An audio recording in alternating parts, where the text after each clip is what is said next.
Okay, in ProgressBook, you have access to your students' assessment scores. These are generally state testing scores.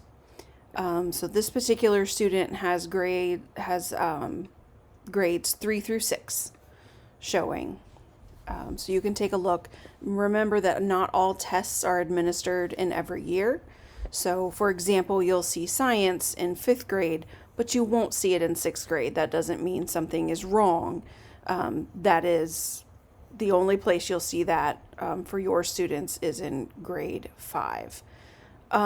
Science will be taken again in grade 8. So there won't be tests for that every year. English and math should be the two that are every year. Placement levels are 1 through 5.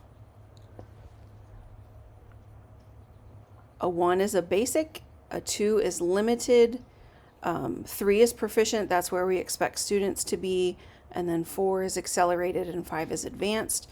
So you have a general idea of where the students should be. We want them to be at a 3 or higher, ideally. The state expects that's where our students will be. So you can go through and see your students' placement. Scores won't mean necessarily as much to you.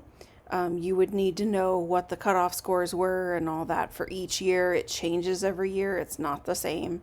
It changes by test. It changes by year.